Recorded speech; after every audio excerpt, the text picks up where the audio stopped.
سورہ واقعہ 27ویں پارے میں ایک بہت اہم ترین صورت ہے.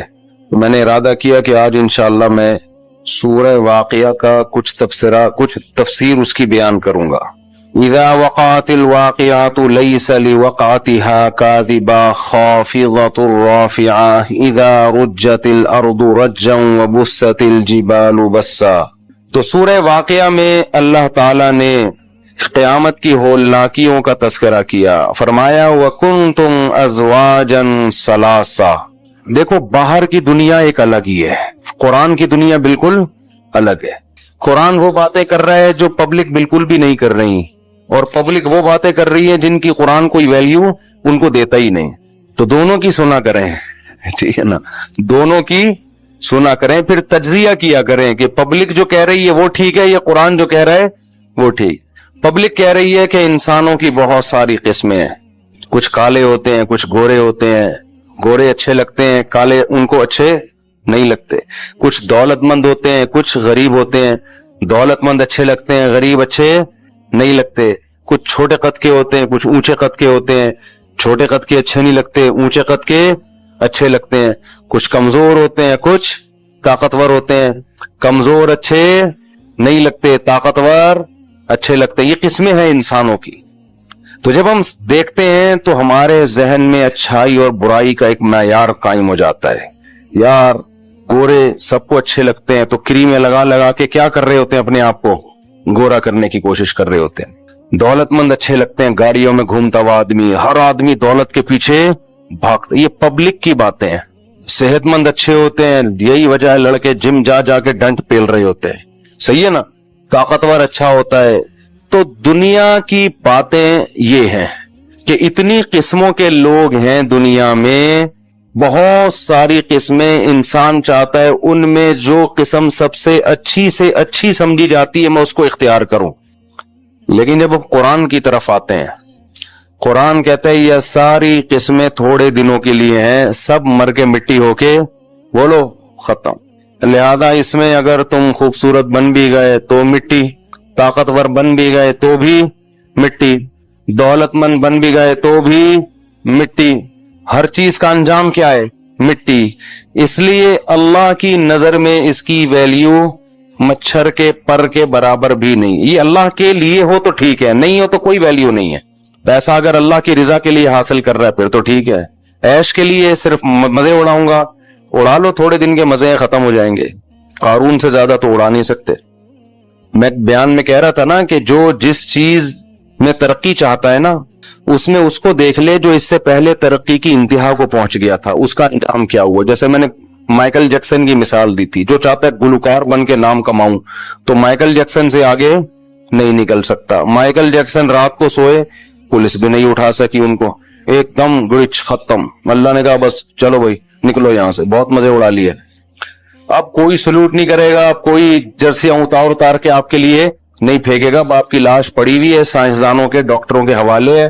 وہ اگر آپ کی کوئی گردہ ولٹا نکال کے کسی کے فٹ کرنا چاہیں ان کی مرضی، وہ آپ کو قبر میں دفنائیں ان کی مرضی، آگ میں جلائیں ان کی مرضی، آپ کے اسپیئر پارٹ فریز کر لیں ریسرچ کے لیے ان کی. اب آپ کی وہ ویلیو، وہ کیا کچھ بھی ویلیو نہیں ہے. بہت مزے اڑا لیے، چلو نکلو یہاں سے.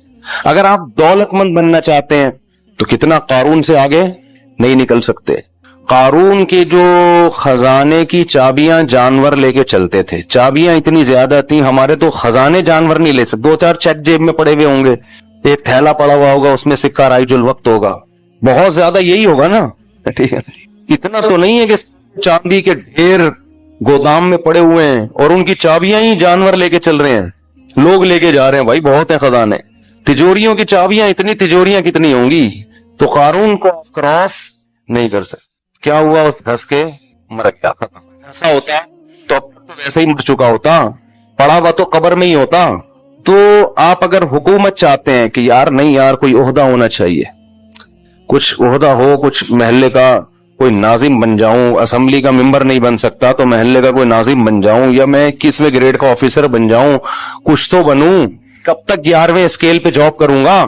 تو بھائی آپ فرعون سے آگے بولو نہیں. ہزاروں کو قتل کر دیا، کوئی آواز اٹھانے والا نہیں. اتنا روب، اتنا دبدبا. وہ بھی مر گئے انا للہ ہو کے، ختم. بڑی باتیں کی اس نے، انا ربکم الاعلی، میں یوں ہوں میں یوں ہوں. پانی میں ایک غوطہ لگایا ہے، سب فن خانیاں ختم. نہ بھی لگاتا غوطہ اب تک ویسے ہی مر چکا ہوتا. تو اس لیے یہ تو کھلونے ہیں، یہ حکومت، یہ دولت، یہ پلاٹ، یہ بحریہ ٹاؤن، یہ گاڑی، یہ سب چیزیں کیا ہیں؟ کھلونے ہیں، کھیلنے کے لیے، آزمائش کے لیے اللہ نے دیے ہوئے ہیں. تو یہ اللہ کی باتیں ہیں، یہ پبلک کی باتیں. یہ گھر میں بیوی آپ سے اس قسم کی باتیں نہیں کرے گی، بیوی سے شوہر اس قسم کی باتیں نہیں کرے گا، ابا بچوں سے ایسی باتیں. ابا کہے گا بیٹا کیا کر رہا ہے آج کل، تو کما کتنا رہا ہے جب تیری پینٹ میں ہاتھ ڈالو کچھ بھی نہیں نکلتا. یہ تو خیر ابا نہیں ہے تو بیوی یہ باتیں کرتی ہے، کیونکہ پینٹ میں ہاتھ کون ڈالتا ہے؟ جب لٹکی بھی ہوتی ہے نا تو سب سے پہلے بیگم پینٹ میں ہاتھ ڈال کے بٹوا چیک کرتی ہے، کچھ نہ کچھ پیسے بہت سے بتا کے کرتی ہیں، بہت سے چھپا کے بھی کرتی ہیں.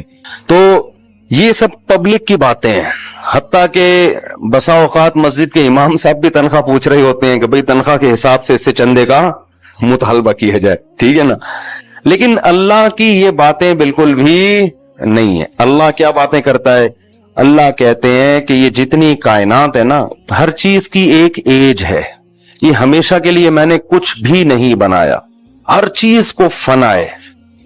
ہم دیکھ رہے ہیں واقعی ہے بھی ایسا.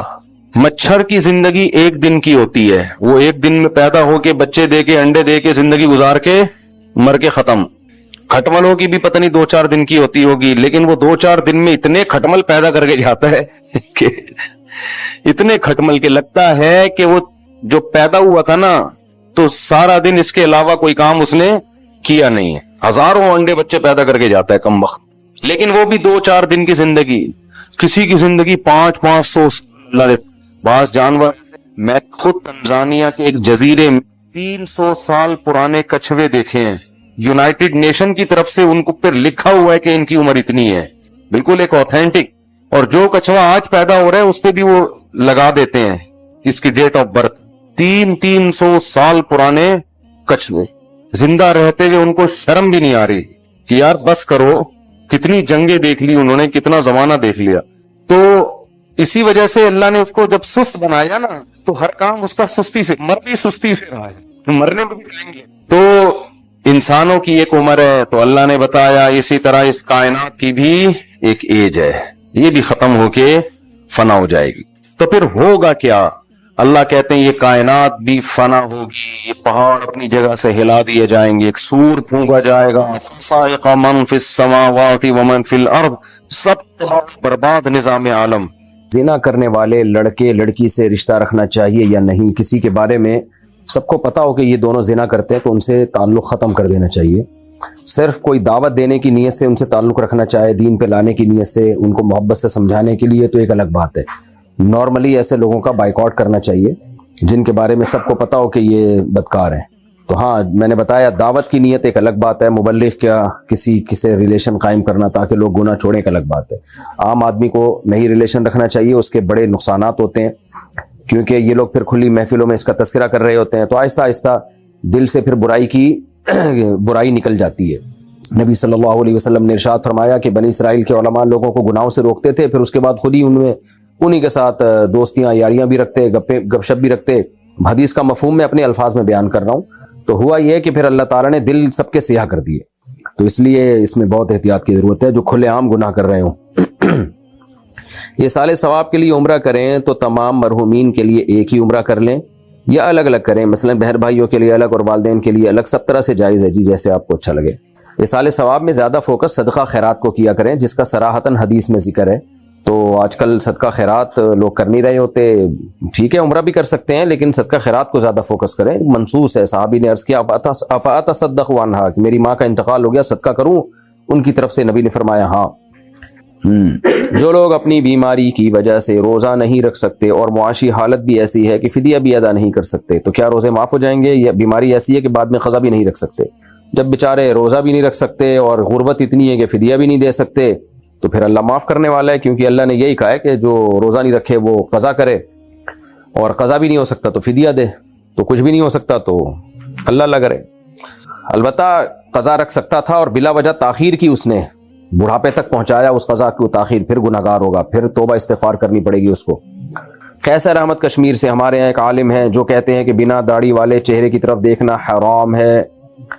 ایسا نہیں ہے. وہ عالم کا شاید یہ مطلب ہوگا کہ جو نوجوان بچے ہوتے ہیں جن کی داڑھی نہیں نکلی ہوتی، خوبصورت بچے ہوتے ہیں، تو جو لوگ لڑکوں سے بدفعلی کی جن کو عادت ہوتی ہے، یہ ایک بیماری ہوتی ہے، تو اس طرح کے لوگ ایسے لڑکوں کو دیکھتے ہیں تو ان کے دل میں برے خیالات آتے ہیں، کیونکہ آج کل فساد کا دور ہے. تو اس لیے بعض علماء اس میں بڑی شدت کرتے ہیں کہ سب پہ پابندی لگاتے ہیں، ایسے لڑکوں کی طرف نظر ہی نہ اٹھاؤ. تو وہ کوئی شرعی مسئلہ نہیں ہوتا، وہ اس لیے برا کہتے ہیں تاکہ آپ برائی سے بچے رہیں اور ہومو سیکشولیٹی کی طرف آپ کی ڈیزائرز پیدا نہ ہو. تو آج کل شادیوں میں بھی تاخیر ہوتی ہے نا، جائز طریقے سے جب آپ کی حلال خواہش پوری نہیں ہوتی تو انسان پھر گند میں منہ مارنے کی کوشش کرتا ہے. تو اس لیے ہمارے بعض مشائخ اور اکابر اس مسئلے میں بہت احتیاط کا حکم دیتے ہیں. یہ اس وجہ سے کیونکہ فساد کا دور ہے، شہوت پرستی کا دور ہے. باقی یہ ایسا نہیں ہے کہ علی الاطلاق سب کے لیے حرام ہے، سب ایک جیسے نہیں سوچ والے ہوتے. بہت سے لوگوں کو جن کی ٹائم پہ شادی ہو، پاکیزہ ذہن ہو، ان کی کبھی بھی کسی لڑکے کی طرف توجہ جاتی نہیں ہے. وجہ اس کی ہے کہ یہ نیچرل نہیں ہے، یہ تو گھن آتی ہے انسان کو اس کے تصور سے بھی، کیونکہ اللہ نے مرد کے لیے عورت بنائی ہے اور عورت کے لیے مرد کو بنایا. تو لیکن بہرحال فساد کا دور ہے اس لیے، اور بعض علماء اس میں سختی کرتے ہیں اور کرنی بھی چاہیے. تو ہم بھی لوگوں سے منع کرتے ہیں جو کنوارے چھڑے چھاٹ لڑکے ہیں، بھائی آپ اس طرح کے لڑکوں سے زیادہ ریلیشن نہ رکھیں، جو جن کے داڑھی نہ آئی ہو، ان میں تھوڑا سا عورت پن ہو، مردانگی پوری مردانہ وجاہت نہ اس میں، تو اس میں فتنے میں پڑنے کا اس زمانے میں اندیشہ ہے. اس لیے احتیاط کا حکم دیا جاتا ہے، ورنہ شریعت میں صراحتاً ایسا کوئی حکم نہیں ہے. اگر شوہر کہہ دے کہ میرا تمہارا گزارا نہیں ہو سکتا، کہ کیا طلاق ہو جائے گی؟ نہیں جی، اس سے نہیں ہے. تو صبح شام میاں بیوی ایک دوسرے کو کہہ ہی رہے ہوتے ہیں. جب میں چھوٹا تھا تو میری ماں نے باپ سے طلاق لے کر کہیں اور شادی کر لی. اب میں 13 سال کا ہو گیا ہوں اور اپنی ماں سے ملنا چاہتا ہوں. میرا باپ اور میری سوتیلی ماں اس کی اجازت نہیں دیتے. مشورہ دیجیے. اجازت لینے کی ضرورت نہیں ہے، آپ اپنی ماں سے ملیں. نہیں ملیں گے گنہگار ہوں گے، قیامت میں طبیعت سے چترول لگیں گے آپ کو. ماں کا رشتہ کبھی بھی نہیں بھلایا جا سکتا، نہ باپ کا رشتہ. اگر ماں نے بچے کو روکا باپ سے ملنے سے تو بچے پر لازم ہے وہ پھر بھی باپ سے ملے. باپ نے روکا ماں سے ملنے سے تو بچے پر لازم ہے وہ پھر بھی ماں سے ملے. وہ تو آپ کے لیے دونوں رشتے برابر ہیں، کسی ایک رشتے کو بھی آپ ناراض نہیں کر سکتے. اور اگر ماں منع کرتی ہے باپ سے ملنے سے تو ماں بھی گناہگار ہوگی، اور باپ منع کرتا ہے ماں سے ملنے سے تو باپ گناہگار ہوگا. تو آپ پر لازم ہے کہ ماں سے بھی ملیں باپ سے بھی ملیں، ورنہ اس کا عذاب دنیا میں بھی آتا ہے. مائیں ملتے ہی نہیں ہے، 20-20 30-30 سال ہو جاتے ہیں. ماں باپ میں سیپریشن ہوتی ہے، ماں سے نہیں مل رہے ہوتے بچے. بھائی باپ کے ساتھ رہتے ہیں تو 20 سال ہو گیا ماں کو نہیں دیکھا. بھائی کو جہنم کو کیوں خرید رہے ہو اپنے لیے خدا کے بندو؟ اور بعض دفعہ سیپریشن کے بعد ماں کے پاس چلے جاتے ہیں، 20-20 سال ہو جاتے ہیں باپ سے نہیں ملتے. وہ کیوں جہنم کو حلال کر رہے ہو اپنے لیے؟ تو اللہ نے وصیت کی ہے کہ ماں اور باپ دونوں کا خیال کرنا ہے. وصیت کا لفظ ہلکا لفظ نہیں ہے، بار بار قرآن میں تاکید کی ہے. اگر نماز میں سورہ فاتحہ کے بعد سورت ملانا بھول جائیں اور رکوع میں چلے جائیں تو کیا دوبارہ کھڑے ہو کر سورت پڑھنی چاہیے؟ کیونکہ میں نے سنا ہے کہ فرض کے بعد واجب کی طرف نہیں لوٹنا چاہیے. مسئلہ پہلے بھی میں بتا چکا ہوں، اس میں دلیل سے میں پہلے بتا چکا ہوں اس میں کیا مسئلہ ہے. اصول یہی ہے کہ رکوع کے بعد آپ دوبارہ کھڑے ہو جائیں اور سورت ملائیں اور آخر میں سجدہ سہو کر لیں. اگر بندہ بھولے سے بغیر وضو کی نماز پڑھ لے اور بعد میں یاد آئے کہ میرا وضو نہیں تھا تو کیا کرنا چاہیے؟ یاد آئے تو پھر وضو کر کے اس نماز کو لوٹانا چاہیے. جو لوگ رفع الیدین کرتے ہیں کیا ان کی نماز نہیں ہوتی؟ رفع الیدین کرنے والوں کی بھی ہو جاتی ہے، نہ کرنے والوں کی بھی ہو جاتی ہے. فرض واجب کا اختلاف نہیں ہے، یہ استحباب کا اختلاف ہے کہ راجح کیا ہے، بہتر کیا ہے. نبی صلی اللہ علیہ وسلم سے رفع الیدین کرنا بہرحال ثابت ہے، اس میں کوئی شخص بھی اس کا انکار نہیں کر سکتا. باقی آخری عمل آپ کا کیا تھا؟ تو احناف کے نزدیک آخری عمل یہ تھا کہ آپ نے تکبیر تحریمہ کے علاوہ رفع الیدین چھوڑ دیا تھا. اس پہ بہت سارے قرائن ہیں، تو اس لیے ان قرائن کی بیس پر احناف کا یہ قول ہے. اور امام شافعی اور امام احمد بن حنبل کا یہ قول ہے کہ نہیں، آخر دم تک نبی نے رفع الیدین کیا. دونوں کے اپنے اپنے دلائل ہیں اور وہ دلائل میں بہت دفعہ بتا چکا ہوں. اب اس مسئلے کو مکا دینا چاہیے. زندگی بھر یہ نہیں ہو کہ رفع الیدین ہی میں لڑ کے اپنی زندگیاں برباد کر لیں. تو جو امام شافعی کو فالو کرتے ہیں وہ کر لیتے ہیں، جو فقہ حنفی کو فالو کرتے ہیں وہ نہیں کرتے. میں 30 سال شافعیوں کے بیچ میں رہا ہوں، بغیر رفع الیدین کے نماز پڑھی ہے. نہ کسی شافعی نے کبھی ہمیں نہیں ٹوکا تم کیوں نہیں کرتے، اور ہم نے بھی کبھی کسی شافعی کو نہیں ٹوکا تم کیوں کرتے ہو. دونوں طرف دلائل ہیں، تو اختلافی مسئلہ ہے. تو کرنے والے کی بھی ہو جاتی ہے، نہیں کرنے والے کی بھی ہو جاتی ہے. زوجہ منصور کا رقص سے اگر قرآن پاک اوپر رکھا ہوا ہو شیلف پر تو نیچے کی طرف پیر کر کے لیٹ سکتے ہیں. دوسرا سوال، یہ مجھے لگ رہا ہے میں نے پہلے ریکارڈ تو نہیں کرا دیا یہ مسئلہ. اچھا خیر، تو نیچے اس کی طرف پیر کر کے لیٹ سکتے ہیں، جی لیٹ سکتے ہیں نیچے، اگر لیٹیں تو کوئی حرج نہیں، ڈائریکٹ قرآن کی طرف پاؤں نہیں ہونے چاہیے۔ دوسرا سوال یہ کہ میری والدہ کو برین ہیمریج ہوا ہے، پوری طرح بے ہوش نہیں ہے، لیکن ان کے حواس بھی کام نہیں کر رہے، ان کی نمازوں کا کیا حکم ہے؟ دل سے دعا اللہ آپ کی والدہ کو شفا عطا فرمائے۔ اگر ان کے حواس کام نہیں کر رہے تو پھر ان پہ نمازیں معاف ہیں۔ اگر کسی لڑکا لڑکی نے ایک ماں کا دودھ پیا ہو اور پھر وہ بعد میں نکاح کر لیں جبکہ وہ رضائی بہن بھائی ہیں اور ان کے 2 بچے بھی ہو جائیں، تو کوئی اور شخص ان کے بچوں سے اپنے بچوں کا نکاح کر سکتا ہے جبکہ وہ ان کی جائز اولاد نہیں ہے؟ اگر ان کمبختوں کو پتا تھا کہ ہم نے بچپن میں ایک ماں باپ کا دودھ پیا ہے تو یہ بہن بھائی ہیں بھائی، پھر انہوں نے جان بوجھ کر شادی کی، حرام ناجائز کام کیا، ان کا نکاح ہی نہیں ہوا، اور پھر ظاہر ہے بچوں کا نسب میں بھی نسب کو بھی خراب کر دیا، تو لیکن ظاہر ہے بچوں کا کوئی قصور نہیں ہے، تو ان کو تو چاہیے فوراً علیحدگی اختیار کر لیں، باقی ان کے بچوں سے شادی کرنا جائز ہے۔ یہ مسائل میرا خیال ہو چکے ہیں، میں نے غلطی سے پرانے مسائل کھول دیے ہیں، وہ بھی دوبارہ میں دیکھتا ہوں نئے مسائل۔ اچھا یہ بھی دیکھ لوں، میرا خیال ہے یہ بھی ہو گئے۔ اچھا آگے چلتے ہیں، یہ بھی نئے مسائل یہ ہیں۔ ہاں، میرا چھوٹا بیٹا جو 12 سال کا ہے، اس کو چوری کرنے کی عادت لگ گئی ہے، اس کو پیار سے مار سے ہر طریقے سے سمجھا دیا لیکن وہ نہیں مان رہا، موقع ملتا ہی چوری کرتا ہے اور بڑے نوٹ چراتا ہے، واہ واہ، اور اب رشتہ داروں کے ہاں بھی چوری کرنا شروع کر دی۔ میں بہت پریشان ہوں، برائے مہربانی اس کا کوئی حل بتائیں۔ اللہ میاں نے جو چور کا ہاتھ کاٹنے کا حکم دیا نا، ایسے ہی نہیں دے دیا، آپ نہیں کاٹ دیے گا کہیں ہاتھ، یہ حکومت کا کام ہے، یہ حدود جاری کرنا حکومت کا کام ہے، کسی اور شخص کو نہ ماں باپ کو اس کی اجازت ہے کہ وہ یہ کریں، لیکن میں تو شریعت کے حکم کی حکمت بتا رہا ہوں۔ اس کی وجہ یہی ہے کہ یہ بہت بری لت ہے، تو آپ ہوتا یہ ہے کہ بچپن میں بچے نے کوئی ہلکی سی چیز چوری کر لی، ماں باپ کچھ نہیں کہتے، ایکچولی موٹیویٹ کرو، بچے کو سمجھاؤ بھائی صاحب یہ بہت خطرناک عادت ہے، جڑ پکڑ جاتی ہے یہ، تو بچپن میں بچے کو آزمائیں، چھوٹے بچے کو پیسے رکھے اور اس کو بتائیں کہ ہم تمہیں آزمائیں گے، تم نے چوری نہیں کرنی ہے، تو ماں باپ بچپن میں بے احتیاطی کرتے ہیں، پھر یہ عادت جڑ پکڑ جاتی ہے۔ تو اب یہی ہے کہ بچے پہ آپ سختی کریں، اور اس کو ابھی 12 سال کا ہے، پورا یعنی صحیح سمجھدار نہیں ہوا ہے وہ، تو سختی کریں، اس کو اس کی برائی سمجھائیں کہ بیٹا یہ بہت غلیظ عادت ہے، بہت خراب عادت ہے، اور باپ کا کام ہے اس پہ سختی کریں۔ ماؤں کی سختیاں بچوں پہ زیادہ اثر کرتی نہیں ہیں، تو ابا کا کام ہے، خاندان کے دیگر بڑوں کا بھی کام ہے، سب ایک گول میں اس کانفرنس بلائیں اور اس کو بٹھائیں اور بولا بیٹا تمہاری یہ شکایت آئی ہے، محبت سے بھی سمجھائیں، تبلیغ میں بھی وقت لگائیں اس کا، لیکن 12 سال کے بچے کو کسی بڑے آدمی کے یعنی بڑے بھائی وغیرہ کے ساتھ ہی تبلیغ میں یا کہیں بھی بھیجیں، تو اتنے چھوٹے بچے کو اکیلا کہیں نہیں بھیجنا چاہیے، بھائی ہی کے ساتھ بھیجنا چاہیے۔ تو یہ اس طرح سے سمجھائیں گے تو میں دعا بھی کرتا ہوں اللہ تعالیٰ جو ہے اس بچے کو بھی نیک صالح بنائے اور اس چوری کی عادت چھڑوا دے اس سے۔ کسی نے پوچھا ہے جی، میں نام نہیں ظاہر کرتا، کسی نے پوچھا ہے میرے والد صاحب کو فحش فلمیں دیکھنے کی عادت ہے، میں انہیں کیسے سمجھاؤں؟ اللہ ہدایت دے، یہی دعا کر سکتے ہیں بھائی۔ والد صاحب کو اگر پتہ چل گیا ہے کہ آپ کو پتہ چل گیا ہے کہ وہ یہ کام کر رہے ہیں، اگر ان کو پتہ نہیں چلا ہے کہ آپ کو پتہ چل گیا تو پھر آپ یہ شو نہ کریں کہ مجھے پتہ چل گیا ہے، کیونکہ باپ کی عزت بہرحال کرنی ہے۔ تو اگر آپ یہ شو کر دیں گے ابا کے سامنے کہ مجھے پتہ ہے کہ آپ یہ کرتے ہیں، تو پھر بیٹے کی نظر میں باپ کی کوئی عزت رہے گی نہیں، اور باپ کو یہ پتہ ہوگا کہ اب میرے بیٹے کی نظر میں میری کوئی عزت ہے نہیں، تو پھر کسی اور طریقے سے ان کو سمجھانے کی کوشش کریں۔ اور اگر باپ کو پتہ چل گیا ہے کہ بیٹے کو بھی پتہ ہے کہ ابا یہ کام کرتے ہیں، تو پھر آپ ابا سے کوئی خط لکھ دیں، تحریر لکھ دیں، روئیں ابا کے سامنے، یہی کیا جا سکتا ہے۔ تو اور پھر اس کا علاج کسی ڈاکٹر سے بھی کروائیں جو سائیکیٹرسٹ ہوتے ہیں یا سائیکالوجسٹ ہوتے ہیں، اور کسی شیخ سے اصلاحی تعلق کا بھی ابا کو حکم دیں، کسی پیر و مرشد سے تعلق قائم کریں، تبلیغ میں 4 مہینے لگائیں۔ دیکھیں جب تک کوئی شخص اپنی اصلاح خود نہیں چاہتا دوسرا نہیں کر سکتا، یہ بات تو آپ ذہن میں رکھیں۔ آپ کی چاہت پہ یہ تو ہو سکتا ہے کہ آپ دعا کر لیں والد کے لیے، تو لیکن وہ ٹھیک بھی ہو جائیں یہ جب ہی ہوگا جب وہ بھی چاہیں گے۔ ہمارے سامنے اس کی مثال ہے، ابراہیم علیہ السلام کے والد بت فروش تھے، کتنی دعا کی ابراہیم علیہ السلام نے، کتنی نصیحت کی، لیکن ایسا ہوا نہیں کہ وہ ایمان لے آئے۔ تو ہمیں شریعت نے بتایا کہ ہدایت ہمارے اختیار میں نہیں ہے، تو آپ محبت سے والد صاحب کو سمجھائیں اور روئیں ان کے سامنے، گڑ گڑائیں ان کے سامنے، پاؤں میں پڑ جائیں، اور پھر ڈاکٹروں سے بھی مشورہ کریں جو سائیکالوجسٹ ہوتے ہیں، جو واقعی اچھے ماہر ڈاکٹر ہوں، وہ بھی بتاتے ہیں کہ بھئی کس طریقے سے یہ بیماری چھوڑی جا سکتی ہے۔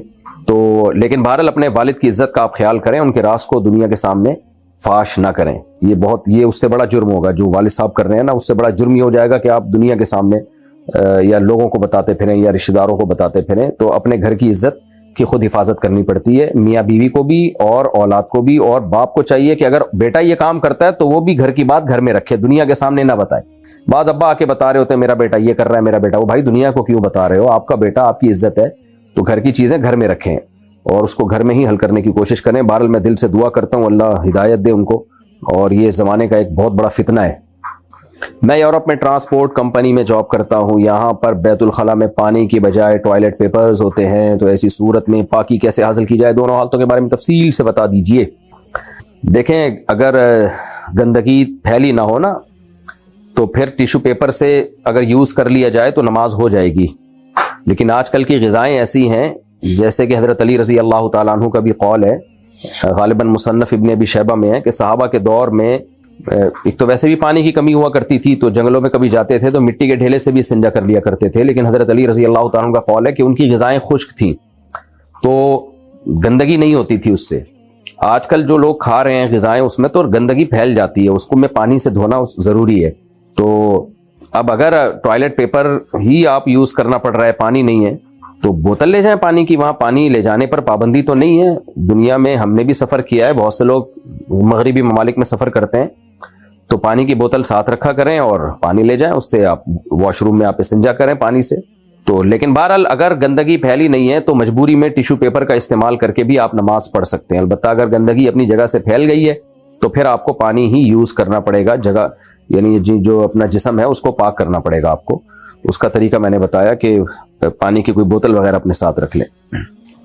لائبہ صاحبہ پاکستان سے، کیا قرآنی آیات کسی اور زبان میں لکھنا حرام ہے؟ جیسے سبحان اللہ الحمدللہ ماشاءاللہ، اس کو انگلش میں لکھنا اور السلام علیکم انگلش میں لکھ سکتے ہیں یا نہیں؟ حرام تو نہیں ہے لیکن بہرحال نامناسب ہے، کیونکہ عربی رسم الخط کو چینج نہیں کرنا چاہیے۔ تو یہ جو دعائیں ہیں الحمدللہ سبحان اللہ اس کی بات کر رہا ہوں، باقی باقاعدہ قرآن کوئی رومن میں لکھنا شروع کر دے تو یہ جائز نہیں ہے، کیونکہ قرآن کا ایک رسم الخط ہے اور وہ توقیفی ہے۔ توقیفی کا مطلب وہ اس میں رائے کا دخل نہیں ہے، جس طرح ثابت ہے اسی طرح سے لکھنا پڑے گا، تو اس میں اپنی طرف سے آپ عربی رسم الخط میں چینجنگ نہیں کر سکتے، تو اس کا رسم الخط کسی اور زبان میں کیسے لا سکتے ہیں آپ؟ مفتی صاحب، ہم 5 بہنیں اور 6 بھائی اور والدہ کی عمر 90 برس ہے اور ان کے پاس 12 تولے سونا ہے، وہ میرے کسی ایک بچے کو پورا سونا دینا چاہتی ہیں، جبکہ میں نے ان کو کہا ہے کہ میں نے آپ کو جو 4 تولے دیا تھا آپ وہی واپس کر دیں اور باقی چھوٹے بھائیوں کو دیں، کیا والدہ کا یہ عمل صحیح ہے؟ ماشاءاللہ آپ کی والدہ کی 90 سال عمر، اللہ تعالیٰ اور ان کی صحت میں برکت عطا فرمائے، ان کو صحت عافیت کے ساتھ لمبی عمر عطا فرمائے۔ باقی وہ جو 12 تولے سونا کسی ایک بچے کو دینا چاہتی ہیں یہ نامناسب ہے، اولاد میں برابری ضروری ہے، تو ایک ہی بچے کو 12 تولے پکڑا دیں باقیوں کو محروم کر دیا تو ان کو بتائیں والدہ کو یہ نامناسب ہے۔ ہاں کسی بچے نے بہت زیادہ خدمت کی ہے باقی نالائق تھے تو ایک الگ بات ہے، نارملی یہ عمل ٹھیک نہیں ہے۔ تو آپ نے جو اماں کو بولا، اپنی والدہ محترمہ کو بولا کہ بھائی جو آپ نے ان کو 4 تولے دیا تھا وہی واپس کر دیں، تو یہ ٹھیک ہے۔ بہرحال ایک کو اتنا نواز دینا باقیوں کو محروم کر دینا یہ بالکل شریعت میں پسندیدہ عمل نہیں ہے، ہاں کوئی وجہ ہو اس کی تو ایک الگ بات۔ نجیب اللہ صاحب بلوچستان سے، میرا ایک دوست جرمنی کے ایک ہوٹل میں برتن دھونے کا کام کرتا ہے اور برتنوں میں شراب کے گلاس بھی ہوتے ہیں، تو کیا یہ کام کرنا اس کے لیے جائز ہے یا نہیں؟ برتن دھونے کا کام تو جائز ہے، شراب کا گلاس بھی دھو رہا ہے نا تو اچھی بات ہے، شراب کا گلاس تو دھونا چاہیے تاکہ پاک ہو جائے۔ ہاں باقی اگر وہ شراب پلانے کا کام کر رہا ہے تو یہ حرام اور ناجائز ہے، تو یہ جو کام اتنا ہی اگر کام کر رہا ہے تو یہ ناجائز نہیں ہے، جائز ہے۔ انڈیا سے کسی نے پوچھا، عشاء کے بعد 41 دن تک 41 مرتبہ آیت الکرسی پڑھنے سے جس گھر میں چاہیں اس گھر میں شادی ہو جائے گی، کیا یہ عمل صحیح ہے؟ اگر یہ عمل صحیح ہوتا تو بہت سے لوگوں کے دل کے ارماں آنسوؤں میں نہ بہتے اور دوسروں کے بچے ان کو ماموں نہ کہتے، تو اگر یہ ایسا ہی ہوتا نا تو لوگ دھڑا دھڑی عمل کر رہے ہوتے، اپنی پسند کی شادیاں کر رہے ہوتے، تو اس کے کوئی ثبوت نہیں ہے میرے بھائی۔ اللہ سے دعا مانگا کرو، سورہ فرقان کے آخری رکوع میں یہ والا وظیفہ پڑھ لیا کرو اگر وظیفہ پڑھنا ہی ہے، ربنا هب لنا من ازواجنا وذرياتنا قرۃ اعین واجعلنا للمتقین اماما۔ یہ وظیفہ ان لوگوں کے لیے بھی ہے جن کی شادی ہو نہیں رہی، ان لوگوں کے لیے بھی ہے جو پسند کی شادی چاہتے ہیں، ان کے لیے بھی ہے جن کی ہو گئی ہے لیکن اب بن نہیں رہی، ان کے لیے بھی ہے جن کی ہو گئی ان کی لیکن اولاد نہیں ہو رہی، ان کے لیے بھی ہے جن کی اولاد ہے لیکن نافرمان ہے۔ تو یہ وظیفہ بہت جامع ہے، ربنا هب لنا من ازواجنا وذرياتنا قرۃ اعین واجعلنا للمتقین اماما۔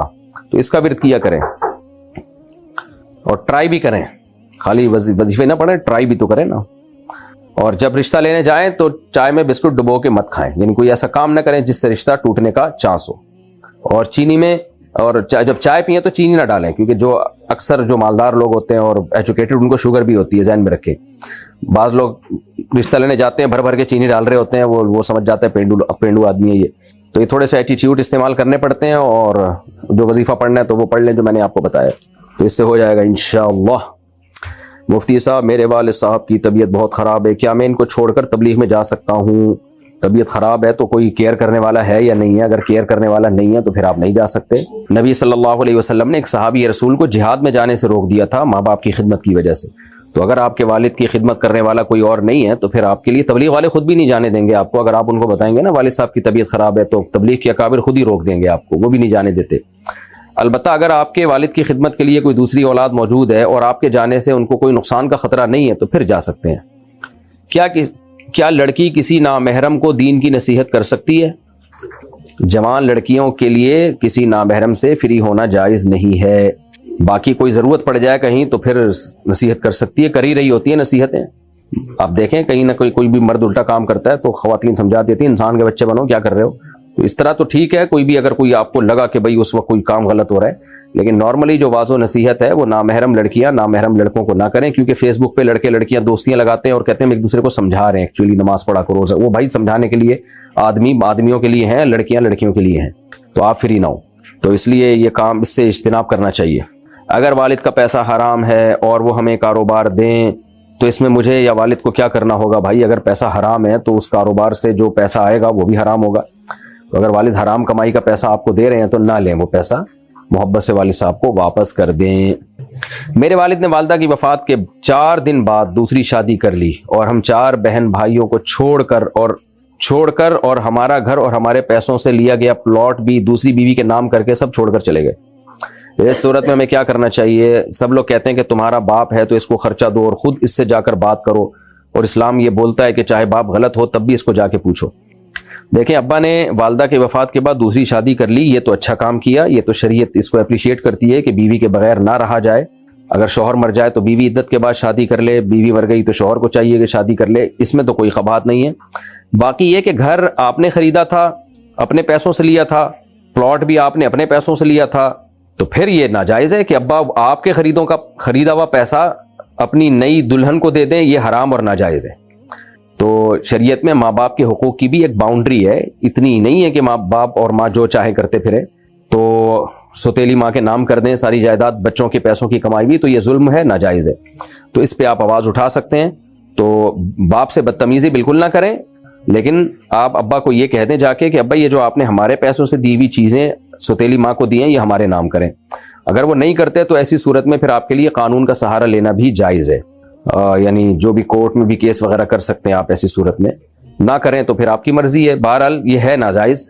تو ابا کو ابا ہونے کی بیس پہ یہ سہولت نہیں دی جا سکتی کہ وہ بچوں کے پیسوں سے خریدی ہوئی چیز اپنی ہونے والی دلہن کے نام کر دیں یا ہو جانے کے بعد نام کر دیں، جیسے بھی کریں، یہ جائز نہیں کیا ابا نے، حرام کیا، ناجائز کیا۔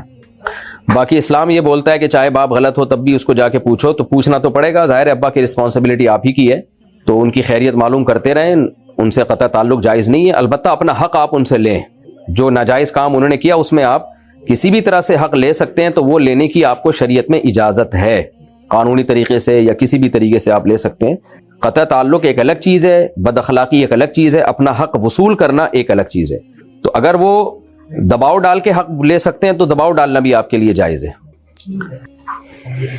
محمد سعید سرگودا سے، فوتگی کے بعد کی رسومات کی کیا حقیقت ہے؟ مثلا دن میں 4 پائی بیڈ پر نہ لیٹنا، اٹھنا یا بیٹھنا، زمین پر بیٹھنا، اور فروٹ، حلوہ یا دودھ پر دعا پڑھ کر بچوں کو دینا، یہ سب ناجائز رسومات ہیں بھائی۔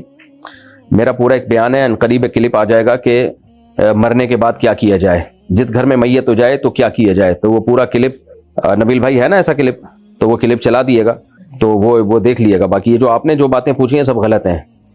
کیا بیٹ باکسنگ جائز ہے؟ یہ باکسنگ کی کون سی قسم ہے میرے بھائی؟ بیٹ باکسنگ، اچھا، میوزک کی منہ سے آواز نکالتے ہیں۔ اب وہ آواز میں نے کبھی سنی نہیں ہے، تو میوزک ہے یا نہیں ہے اس کا مجھے پتہ نہیں ہے۔ اچھے کام کرو یار، باکسنگ ویسے ہی کر لو، منہ سے آواز نکالنے کی کیا ضرورت ہے؟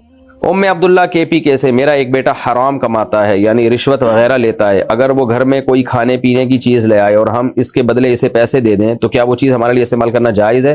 دوسرا مسئلہ یہ کہ ہمارا ایک پلاٹ ہے, اگر میرا یہی بیٹا وہ پلاٹ ہم سے خریدنا چاہے تو کیا ہم اسے یہ پلاٹ بیچ سکتے ہیں؟ کیا وہ پیسے ہم استعمال کر سکتے ہیں؟ نہیں. اگر آپ کے بیٹے کی زیادہ آمدن حرام کی ہے, زیادہ حلال کی ہے اور رشوت بھی لے رہا ہے تو پھر تو ہم یہی سمجھیں گے بھئی آپ سے جو لین دین کر رہا ہے وہ حلال سے کر رہا ہے, اور اگر زیادہ حرام کما رہا ہے حلال کم ہے تو پھر آپ سے جو لین دین کر رہا ہے وہ حرام ہی سے سمجھا جائے گا, جب تک کہ وہ یقین نہ کہہ دے کہ میں نے حلال پیسے الگ سے نکال کے رکھے ہوئے ہیں. تو اس لیے اگر وہ کوئی چیز آپ کے لیے لے کر آتا ہے تو آپ اسے استعمال نہیں کر سکتی. البتہ یہ ضرور ہے کہ اگر اس چیز کے پیسے صدقہ کر دیں تو پھر وہ چیز آپ کے لیے حلال ہوگی. یہ جو آپ نے کہا نا کہ اگر ہم اس کے بدلے اسے پیسے دے دیں, اسے نہیں دیں پیسے, اس سے وہ چیز لے لے اور اس کو بتا دے کہ ہم اس کی قیمت صدقہ کریں گے, یعنی غریبوں پہ صدقہ کر دیں, تو پھر آپ کے لیے اس چیز کا استعمال جائز ہے. تو پلاٹ اگر آپ خریدیں گے تو پھر پلاٹ کی قیمت آپ کو صدقہ کرنی پڑے گی, تو وہ پھر خریدنا کہاں ہوا وہ, تو اس لیے پلاٹ تو نہ لیں, اس سے خریدے نہیں. میں نے بتایا جب حرام آمدن اس کی زیادہ ہو. سلمان علی انڈیا سے, کیا سامان خرید کر اس سامان کو کسی بھی کاروبار میں زیادہ قیمت کے بدلے بیچ سکتے ہیں؟ جیسے 10 روپے کی لی ہوئی چیز 15 روپے میں بیچ سکتے ہیں؟ جی بیچ سکتے ہیں, یہی تو ہو رہا ہے, کاروبار اسی کا نام ہے. 10 روپے کی چیز 10 میں ہی بیچیں گے تو بزنس کون کرے گا بھائی صاحب؟ عمران صاحب چنیوڑ سے, ایک لڑکی مجھ سے شادی کرنا چاہتی ہے اور اس کی پہلے سے ہی کسی عیسائی کے ساتھ شادی ہوئی تھی, اب وہ مسلمان ہو کر مجھ سے شادی کرنا چاہتی ہے, تو اس کا کیا طریقہ ہے؟ اگر وہ لڑکی کسی عیسائی کی یا غیر مسلم کی بیوی ہے, تو پہلی بات اگر صرف آپ سے شادی کے لیے مسلمان ہو رہی ہے تو پھر نہ کریں اس سے شادی. اسلام دل کا نام ہے, دل میں بھائی اسلام سمجھ میں آ رہا ہے تو شادی ہو یا نہ ہو آپ نے اسلام قبول کرنا ہے. اسلام سمجھ میں نہیں آ رہا تو محض کسی لڑکے کی عشق میں لالچ میں اسلام قبول کرنا یہ تو غلط ہے. تو اگر آپ کو یقین ہے کہ وہ واقعی دل سے مسلمان ہو رہی ہے تو پھر شریعت یہ کہتی ہے کہ وہ اسلام قبول کرے اور اپنے شوہر پہ بھی اسلام پیش کرے. اگر اس کا شوہر بھی مسلمان ہو جاتا ہے تو ان کا نکاح باقی ہے, نہ تجدید نکاح کی ضرورت ہے, نہ جو ہے ان کا نکاح ختم ہوگا, بلکہ نکاح باقی ہے. اور اگر شوہر اسلام قبول نہیں کرتا تو کورٹ میں کیس کرے کہ میں مسلمان ہو گئی ہوں, میں چاہتی ہوں کہ میرے شوہر پر اسلام کو پیش کیا جائے, اور اگر میرا شوہر اسلام قبول نہیں کرتا تو میرے نکاح کو عدالت ختم کرے. تو پھر پاکستان میں اگر وہ ہے تو یا کہیں بھی اسلامی عدالت میں وہ کیس کرے, کورٹ اس کے شوہر کو بلائے گی اور کہے گی بھائی یہ لڑکی عیسائی سے مسلمان ہو چکی ہے, تم بتاؤ اسلام لانا چاہتے ہو یا نہیں چاہتے؟ اگر نہیں چاہتے تو ہم تمہارا نکاح ختم کر دیں گے. اگر شوہر کہہ دیتا ہے ٹھیک ہے میں بھی اسلام قبول کرتا ہوں, تو بھی نکاح باقی ہے, تو بھی آپ کے ہاتھ میں کچھ بھی نہیں آئے گا. صحیح ہے نا؟ وہی ہوگا, دل کے ارماں آنسوؤں میں بہہ جائیں گے, ان کے مزید ہونے والے بچے آپ کو ماموں کہہ جائیں گے. تو کیونکہ وہ اگر اسلام لے آتا ہے تو بس ٹھیک ہے, کیونکہ شوہر کا حق پہلے ہے. لیکن اگر وہ اسلام نہیں لے کر آتا تو پھر کورٹ اس بیس پہ نکاح کو ختم کرے گی کہ شوہر نے اسلام کو مسترد کر دیا ہے, اور ظاہر ہے مسلمان لڑکی کا نکاح عیسائی مرد سے نہیں قائم رہ سکتا. تو پھر کورٹ اس نکاح کو ختم کرے گی. پھر جب کورٹ اس نکاح کو ختم کرے گی, فسخ کرے گی, تو پھر اس کے بعد وہ خاتون 3 مینسز عدت گزاریں گی. اس کے بعد وہ جہاں چاہے نکاح کریں, آپ سے کریں یا کہیں اور کریں, وہ ان کی مرضی ہے. اگر کوئی غیر مسلم بیت الخلاء سے آنے کے بعد ہاتھ نہ دھوئے اور انہی ہاتھوں سے میرے ڈاکومنٹ چیک کرے تو کیا میرے وہ ڈاکومنٹ ناپاک ہو جائیں گے؟ بھائی صاحب, بھائی غیر مسلم آپ کیوں اس کو اتنا گھور گھور کے دیکھ رہے ہو کہ بیت الخلاء سے آنے کے بعد کیا کر رہا ہے؟ ضروری تو نہیں ہے کہ ہاتھ اس نے گندگی پہ لگائے بھی ہوں. تو اکثر غیر مسلم لوگ ٹیشو پیپر استعمال کرتے ہیں, تو ٹیشو پیپر وہ کوشش یہی کرتے ہیں کہ احتیاط سے استعمال ہو, ہاتھ پہ گندگی نہ لگے. تو اس لیے شریعت نے ہمیں بہت زیادہ باریکیوں میں جانے کا حکم نہیں دیا. جب تک ہم ظاہری طور پر دیکھ نہ لیں واضح طور پر کہ اس کے ہاتھ میں گندگی ہے تو ہم یہی سمجھیں گے کہ اس کے ہاتھ پاک ہیں. تو لہذا کوئی غیر مسلم آتا ہے تو وہ ڈاکومنٹ چیک کرتا ہے تو آپ اس کو پاک ہی سمجھیں. ڈاکومنٹ ناپاک ہو بھی گئے تو کیا بگاڑ لو گے, ان کو جلاؤ گے کہ اب واشنگ مشین میں دھو گے, تو اس لیے اپنے آپ کو کیوں اتنی مصیبت میں ڈال رہے ہو میرے بھائی. ہاں اگر وہ انہی ہاتھوں سے کھانا کھلانے لگتا ہے نوالا بنا کے تو انسان کو تھوڑی کراہت آتی ہے, تو پھر اس کو بولیں بھائی ہاتھ دھو کے آ جاؤ صابن سے میری تسلی کے لیے. تو لیکن جب تک ہمیں کسی کے ناپاک ہونے کا یقین نہ ہو تو شریعت نے ہمیں حکم یہی دیا ہے کہ ہم اس کو پاک ہی سمجھیں گے. علی خان انڈیا سے, صلو علی الحبیب بولنا غلط کیوں ہے؟ کس نے بولا کہ غلط ہے بھائی؟ صلو علی الحبیب کا مطلب نبی صلی اللہ علیہ وسلم جو اللہ کے حبیب ہیں, اللہ کے محبوب ہیں, ان پر درود بھیجو. تو غلط کیوں ہے یہ, کس نے بولا؟ عبداللہ ابن عبد الرشید کہتے ہیں دبئی سے لڑکی ایک انٹرنیشنل دینی ادارے سے پڑھی ہوئی ہے, پردے میں بہت سختی کرتی ہے جس کی وجہ سے رشتے نہیں آتے اور لڑکی کی عمر نکل رہی ہے. کیا اتنے سخت پردے کی شریعت میں کوئی حیثیت ہے؟ پردہ جتنا بھی سخت ہو شریعت نے اس کی حوصلہ افزائی ہی کی ہے, حوصلہ شکنی نہیں کی ہے. اگر وہ خود سے کر رہی ہے تو ہاں ایک واجب درجہ ہے پردے کا, واجب درجہ یہ ہے کہ بھائی جوان لڑکی اپنا چہرہ بھی چھپائے, اپنے ہاتھ اور پاؤں بھی چھپائے, اور ایک گنجائش والا درجہ ہے کہ بھائی یہ نہیں ہو پا رہا, اس میں مشکلات آ رہی ہیں تو ہاتھ پاؤں کھول لے لیکن چہرے کا پردہ کرے. لیکن اگر کوئی بہت زیادہ کوئی مسائل کھڑے ہو رہے ہیں عورت کے لیے, اس کی زندگی اجیرن بن رہی ہے, وہ کچھ ہوتا ہے بعض ملکوں میں لیگل ہی نہیں ہے, چہرے کا پردہ کرنے کی اجازت ہی نہیں ہے, یا بعض دفعہ شوہر کہتا ہے اگر چہرے کا پردہ تم نے کیا تو میں تمہیں طلاق دے دوں گا, ایسی کنڈیشن میں پھر چہرہ کھولنے کی بھی گنجائش ہے, نارملی گنجائش نہیں ہے. تو یہ خاتون کی اگر واقعی عمر نکل رہی ہے, بہت زیادہ سخت پردہ کر رہی ہیں, تو بھائی پھر شادی نہ ہونے سے بھی بڑے مسائل کھڑے ہوتے ہیں. تو اس لیے اس خاتون کو چاہیے کہ بس پھر واجب درجے کا پردہ کر لیں, شادی ہو جائے تو پھر محبت سے شوہر کو سمجھائیں اور اس کو بھی لے آئیں, امید ہے انشاءاللہ وہ دین پہ آ جائے گا. تو کیونکہ نکاح نہ کرنے کے فسادات پردہ نہ کرنے کے فسادات سے ڈبل ہیں, زیادہ ہیں. عامر صاحب کشمیر سے, ویسے بھی دیندار آدمیوں کو چاہیے نا ایسی زبردست باپردہ عورتوں سے شادی کریں, وہ جو بہت سخت پردہ کر رہی ہیں, تو دینداروں کو چاہیے کہ وہ کریں. اب رشتے ہی نہیں ہے بیچاری ایسی دیندار خواتین, میں ایسی خواتین لڑکیاں جانتا ہوں جو واجب درجے کا پردہ بھی ان کا سسرال نے چھڑوا دیا ہے, اور رشتے ہی نہیں آ رہے تھے کہ جی پردہ کرتی ہیں. کیونکہ دیندار آدمی پھر ان کو چاہیے کہ دوسری شادی کریں, تیسری شادی کریں. اسلام نے اس لیے تو 2-3 شادیوں کا حکم دیا کہ سب خواتین کو اچھے اچھے رشتے مل جائیں. عامر کشمیر, جب کسی آدمی پر غسل فرض ہو تو کیا وہ نعت سن سکتا ہے, اپنی زبان سے پڑھ سکتا ہے؟ جی, فرض غسل جب ہوتا ہے تو صرف زبان سے تلاوت نہیں کر سکتے, باقی تمام ذکر اذکار, درود شریف, نعت سب پڑھ سکتے ہیں. گورنمنٹ ملازمین کو جو جی پی ایف فنڈ ملتا ہے کیا وہ سود ہے؟ نہیں جی, وہ سود نہیں ہے. زوجہ منصور, اگر قرآن مجید الماری کے اوپر رکھا ہوا ہو تو یہ پہلے بھی کئی بار آپ یہ مسئلہ پوچھ چکی ہیں بھائی, تو اس کی جانب پیر کر کے لیٹنا درست ہوگا یا نہیں؟ جی کر سکتے ہیں, ڈائریکٹ قرآن کی طرف پیر نہیں ہونا چاہیے, اگر اوپر رکھا ہے تو نیچے آپ پاؤں کر سکتے ہیں. کامران علی بہار انڈیا سے, میرے واٹس ایپ پر بہت سارے غیر مسلم دوست ہیں, تو کیا ان کو اسٹیٹس کے ذریعے سے علماء کے بیان یا ویڈیوز لگا کر تبلیغ کرنا جائز ہے؟ جائز ہے, لیکن کسی غیر مسلم کو زبردستی ایسی تبلیغ نہ کریں جس سے اس کو ٹینشن ہونا شروع ہو جائے کہ مجھے کیوں بھیج رہے ہو, تو اس میں پھر بجائے فائدے کے الٹا نقصان ہوتا ہے. تو ان کا موڈ بھی دیکھ لیں کہ یہ اس کو برا تو نہیں سمجھ رہے کہیں, کیونکہ تبلیغ کا مقصد ہوتا ہے دوسرے کو دین پہ لانا. ایسا طریقہ اختیار کرنا کہ وہ غصہ میں جا رہا ہے, وہ چڑ رہا ہے, تو پھر اس سے فائدے کے بجائے الٹا نقصان ہوتا ہے. ذیشان علی انڈیا سے, کیا جنات کو دفنایا جاتا ہے؟ آپ نے کیا کرنا ہے ذیشان بھائی, جنات کو دفنایا جا رہا ہو یا جلایا جا رہا ہو, انسانوں کی باتیں پوچھا کریں, جنات کی باتیں نہ پوچھا کریں. میں انسان ہوں, باقی کوئی جن سے میری سلام دعا ہوئی اور وہ مفتی بھی ہوا تو اس کو آپ اپنا ایڈریس بھیج دیں, اس کو آپ کے گھر بھیج دوں گا. تو اس کو دفنایا جائے یا نہیں جائے, لیکن جب آپ اس کو دیکھیں گے تو آپ کا دفنانا پھر 100% ہے. بہرحال سوال کا جواب مجھے معلوم نہیں ہے کہ جنات کو دفنایا جاتا ہے یا کیا کیا جاتا ہے, جنات سے پوچھا جائے گا. یہ میں انسان ہوں. اگر کوئی مسلمان کافر کے لیے قبرستان میں قبر کھود دے تو کیا اس کے لیے جائز ہے؟ جائز ہے.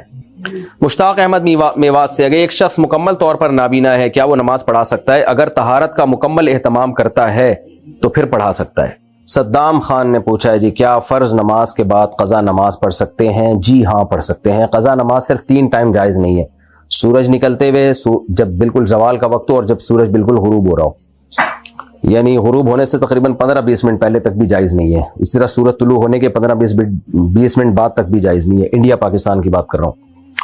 نتیق سہیل راولپنڈی سے, اگر کوئی بچہ یا بڑا چپل پہن کر جائے نماز پر آ جائے تو کیا حکم ہے, کیا وہ ناپاک ہو جاتی ہے؟ چپل کے نیچے اگر کوئی گیلی نجاست نہیں لگی تھی, خشک نجاست ہو اور وہ جائے نماز پہ آپ کو نظر نہ آ رہی ہو تو پھر پاک ہی ہے. یعنی صرف چپل پہن کے جائے نماز پہ چلنے سے جائے نماز ناپاک نہیں ہوتی. خلاصہ یہ, جب تک ناپاکی واضح طور پر آپ کو یقین نہ ہو ناپاکی کے لگنے کا. اگر کوئی الٹے ہاتھ سے کام کرتا ہو تو کیا اس کا نامہ اعمال الٹے ہاتھ ہی میں ملے گا؟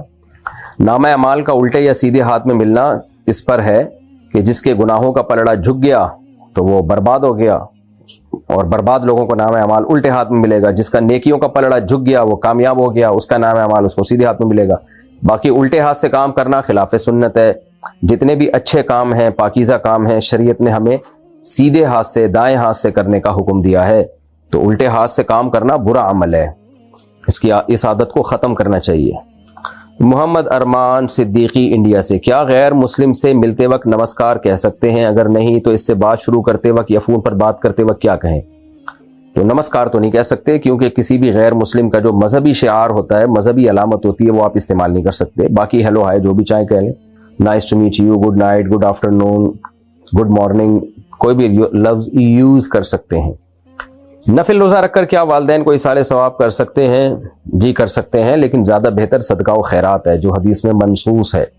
میں اپنا گھر بنانے کے لیے پیسے جمع کر رہا ہوں تو ان پیسوں پر زکوٰۃ کا کوئی حکم ہوگا یا نہیں؟ ہوگا۔ اگر زکوٰۃ کی تاریخ آ گئی اور آپ کے پاس کیش اماؤنٹ ہوا تو آپ پر زکوٰۃ لازم ہے، بلکہ اگر حج کے سیزن شروع ہو گیا اور حج کی درخواستیں جانا شروع ہو گئی اور آپ کے پاس اتنا پیسہ ہوا کہ جس میں حج آسانی سے ممکن ہے تو حج بھی فرض ہو جائے گا آپ کے اوپر، لہذا اس سے پہلے آپ گھر پہ خرچ کر دیں تو پھر فرض نہیں ہوگا اور پھر زکوٰۃ بھی نہیں ہوگی۔ جو پیسے خرچ ہو گئے ان پہ کچھ نہیں ہوگا، چاہے وہ گھر بنانے میں ہی خرچ کر دیے ہوں۔ جو لوگ ایسی جاب کرتے ہیں جن کی شفٹ بدلتی رہتی ہے تو وہ لوگ نماز کس طرح پڑھیں؟ مثلاً ظہر کی نماز 11:30 پر پڑھ سکتے ہیں یا نہیں؟ بھائی صاحب، نماز اپنے ٹائم پہ ہی ہوگی۔ 11:30 پہ اگر زوال کا وقت ختم ہو جاتا ہے تو ٹھیک ہے، نارملی تو 11:30 پہ زوال کا وقت ختم نہیں ہوتا، تو شفٹ بدلنے سے نماز معاف نہیں ہوتی۔ ہر قیمت پہ آپ کو نماز پڑھنی پڑے گی، کسی صورت میں بھی نماز قضا کرنے کی اجازت نہیں ہے۔ پرانے اسلامی کیلنڈر کا کیا کرنا چاہیے؟ پرانے اسلامی کیلنڈرز کا کچھ بھی نہیں کرنا چاہیے۔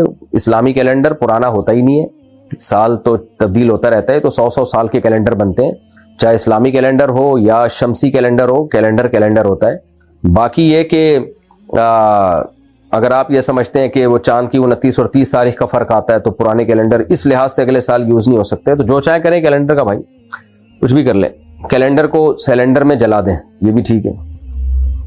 درگاہ پر منت مانگنا صحیح ہے یا نہیں؟ حرام ہے بھائی، حرام، کبیرہ گناہ ہے۔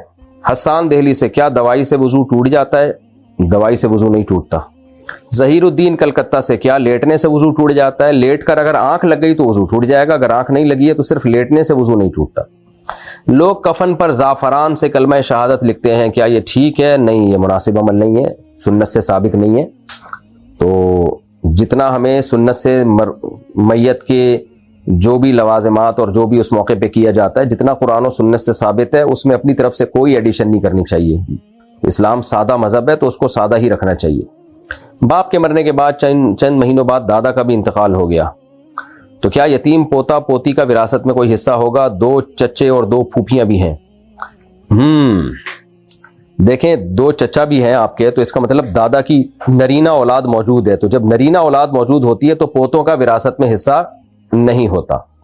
ہاں، اگر سرے سے نرینہ اولاد ہوتی ہی نہیں تو پھر پوتے نرینہ اولاد کے قائم مقام ہو جاتے، لیکن یہاں پوتے پوتیوں کا حصہ نہیں ہے۔ وجہ اس کی ہے کہ دادا کی نرینہ اولاد دادا کی موت کے وقت زندہ تھی، جن کو آپ اپنے چاچا کہہ رہے ہیں، تو اس لیے یتیم پوتا پوتی کا نہیں ہوگا ایسے موقع پہ وراثت میں حصہ۔ کیا پیٹ کے بل لیٹنا غلط ہے؟ مکروہ ہے، ناپسندیدہ ہے۔ سری اور جہری نمازیں کیا ہوتی ہیں؟ سری نمازیں وہ ہوتی ہیں جس میں آہستہ تلاوت کی جاتی ہے، جیسے ظہر، عصر، اسی طرح ہاں یہ ظہر اور عصر۔ اور جہری نمازیں وہ ہوتی ہیں جس میں بلند آواز سے تلاوت ہوتی ہے، جیسے فجر ہے، مغرب ہے، عشاء ہے۔ اچھا بھائی، ایان شکیل انڈیا سے، فرض نماز کے بعد تسبیح پڑھنا کیسا ہے؟ فرض نماز کے بعد تسبیح پڑھنا سنت عمل ہے، البتہ اس میں علماء کا اختلاف ہے کہ فرض جن کے بعد سنت مؤکدہ بھی ہیں تو سنت مؤکدہ کے بعد پڑھی جائے گی یا فرض کے فوراً بعد پڑھی جائے گی۔ عرب علماء کی رائے یہ ہے کہ فرض کے فوراً بعد پڑھی جائے گی، جو بر صغیر کے علماء ہیں ان کی رائے یہ ہے کہ فرض کے بعد سنتوں کے بعد پڑھی جائے گی، یہ سنت مؤکدہ۔ دونوں کے پاس دلائل ہیں، ان کی دلیل حدیث کا ظاہر ہے کہ نبی نے جب یہ تسبیحات کا حکم دیا تو فرض نماز کے بعد کا تذکرہ کیا۔ جو بر صغیر کے علماء ہیں وہ کہتے ہیں کہ فرض نماز کے بعد کا یہ اعتراض ہے اشراق اور تہجد سے، فرض کے فوراً بعد مراد نہیں ہے، کیونکہ صحیح مسلم کی حدیث اور دیگر بھی حدیثوں میں آتا ہے۔ ہو سکتا ہے حدیث کی کتاب کا حوالہ دینے میں غلطی ہو رہی ہو، لیکن بہرحال صحیح حدیث ہے یہ کہ نبی صلی اللہ علیہ وسلم فرض نماز کے بعد اللہم انت السلام کے بقدر بیٹھتے تھے، پھر کھڑے ہو جاتے تھے۔ تو اس طرح تمام حدیثوں میں اگر ہم تطبیق دیتے ہیں تو صحیح پتہ چلتا ہے کہ فرض کے بعد نبی نے سنتوں میں جلدی کی ہے، تو اس لیے فرض اپنی مکملات کے بعد جو ہے اس کے بعد تسبیح پڑھی جائے گی۔ تو جس حدیثوں میں فرض نماز کے بعد آتا ہے تو اس کا مطلب جب فرض سنتوں کے ذریعے مکمل ہو جائے، سنت موقدہ بھی چونکہ فرض نماز ہی کی تکمیل کے لیے ہوتی ہیں، تو ان کے بعد تسبیحات پڑھی جائے۔ تو سعودی عرب میں امام لوگ ایسا ہی کر رہے ہوتے ہیں، فرض نماز کے بعد تسبیحات شروع کر دیتے ہیں، تو وہاں بھی فرض کے بعد تسبیحات شروع کر دیں، 1.5 اینٹ کی مسجد قائم کرنے کی ضرورت نہیں ہے۔ بر صغیر میں ایسا ہوتا ہے کہ فرض کے بعد لوگ سنتوں کے لیے جلدی کھڑے ہوتے ہیں، پھر تسبیحات پڑھتے ہیں، تو یہاں ایسا کر لیں آپ۔ دلائل بہرحال دونوں طرف ہے، ہماری نظر میں یہ جو دوسرا قول ہے نا یہ زیادہ راجح ہے، اس لیے نہیں کہ بر صغیر کے علماء کا، اس لیے کہ اس طرح سے تمام حدیثوں میں تطبیق ہو جاتی ہے، اس حدیث پر بھی عمل ہو جاتا ہے جس میں آتا ہے کہ نبی فرض نماز کے بعد صرف اللہم انت السلام کے بقدر جو ہے آپ بیٹھتے تھے اور پھر کھڑے ہو جاتے تھے۔